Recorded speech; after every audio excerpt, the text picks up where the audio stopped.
চেপে গেল তো, বাসে প্যাসেঞ্জার তুলছো কেন? ছাদে চেপে গেল, কি করবো? চেপে গেলে তুলে নেবে? আমি তো মানা করলাম দাদা, আমার কথা না শুনলে কি করবো বলুন? আর এই টিকিটের নাকি গাড়ির নাম্বার কত? আমাদের টিকিটটা শেষ হয়ে গেছে। এই টিকিটেরও নাম্বার নেই? টিকিট বইটা শেষ হয়ে গেছে, কালকে তো আপনাকে বললাম। কতদিন শেষ হয়েছে? কতদিন শেষ হয়েছে? যে পেরেসে ছাপানো হয় ওই পেরেসের বাবা মারা গেছে। হ্যাঁ হ্যাঁ বলো। বলছি যেই পেরেসে ছাপানো হয় পেরেসের আর বাবা মারা গেছে, ওই জন্য দোকানটা বন্ধ। তাহলে কারো কিছু হলে তাহলে জানবে কি করে? এবার বেচেদা বর্ধমান গাড়ির নাম্বার দিয়েছে, তো নাম দিয়েছে, বডির নাম্বারটা না, গাড়ির নাম্বার নেই, ফোন নাম্বারও নেই। ফোন নাম্বার টিকিট আমাদের সব ছাপানো আছে। হ্যাঁ, পেরেসের বাবা মারা গেছে, পেরেস খুলবে, কাল পরশু করে খুললে নিয়ে নেবো। এই এরকম তো অনেক বাসই এরকম বিনা এরকম ভাবে বিনা ইয়েতে চলে। এবার ধরুন দাদা, টিকিট বই তো সবসময় গাড়িতে শেষ তো হতেই পারে। তো তুমি নয়, তোমার মতো তো এরকম অনেক বাসই এরকম চলছে। হতেই পারে, কারোর শেষ হতেই পারে। এটা কি নিয়ম আছে? নিয়ম আছে বলে শেষ হয়ে গেলে কি ওরা গাড়িটা দাঁড় করে রেখে দেবে?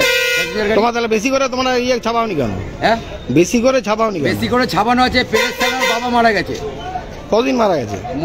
এক সপ্তাহ ধরে কাজ ঘটনা শেষ হলেও খুলবে। তাহলে অন্য প্রেসে করছেন কেন? অন্য প্রেস আবার ছাপানো যায়, সে তার কাছে ছাপানো হয় বরাবর। গাড়ি প্রেস থেকে তার কাছে ছাপানো হয়। এটা কি ঠিক কথা হলো? এবার বেঠিক কথা কি করে বলবো আমি?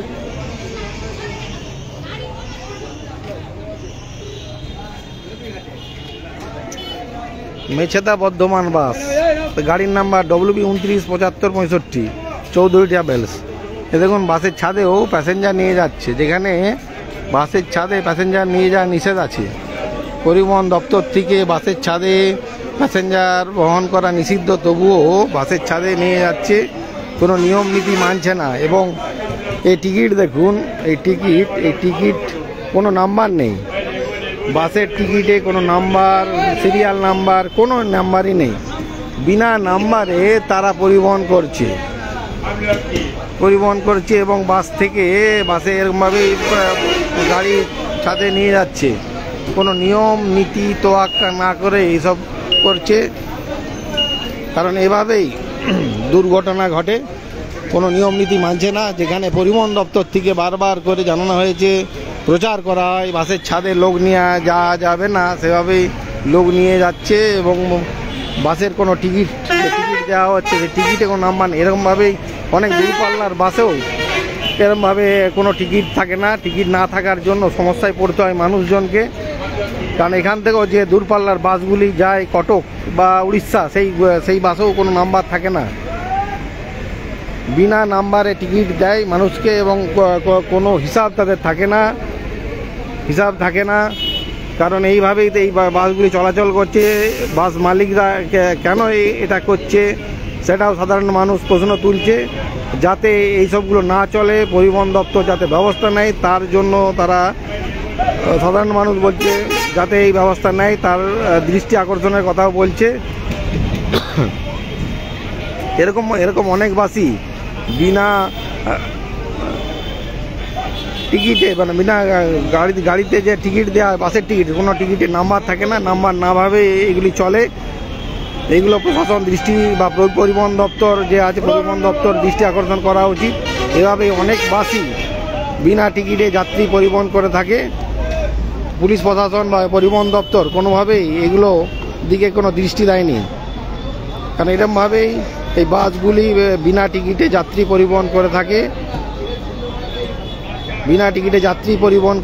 বিনা টিকিট মানে কোনো বাসের নাম্বার থাকে না, ফোন নাম্বার থাকে না। কোনো মানুষের যদি ব্যাগ মিসিং হয় বা অন্য কিছু ঘটনা ঘটে, তার কোনো দায় নেবে না, বলবে তো আমাদের এই তো বাস নয়। কারণ সেই জন্যই বাসের নাম্বার, ফোন নাম্বার, গাড়ির নাম্বার দেওয়া থাকে। এভাবেই ঘাটাল দিকে অনেক বাসই চলে, অনেক বাসেরই এরকমভাবে বিনা মানে একটি টিকিটে কোনো গাড়ির নাম্বারও থাকে না। এখান থেকে যে কটক বাসও চলে, যে কটক বাসেরও নাম্বার কোনো থাকে না, কটক বাসের কোনো নাম্বার থাকে না।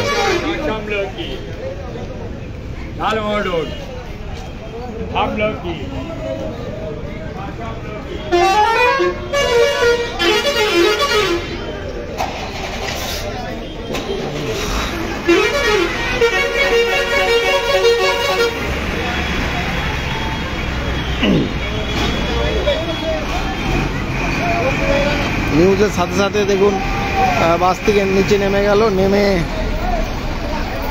সাথে সাথেই বাসের ছাদ দিকে নামানো হলো। নিউজ করার সাথে সাথেই বাসের চারদিকে নামিয়ে তাদেরকে ভিতরে প্রবেশ করা হলো। প্রশাসনের এগুলো দৃষ্টি আকর্ষণ করা উচিত, এবং যাতে দৃষ্টি আকর্ষণ প্রশাসন দেখে, তাহলে কিন্তু এরমভাবে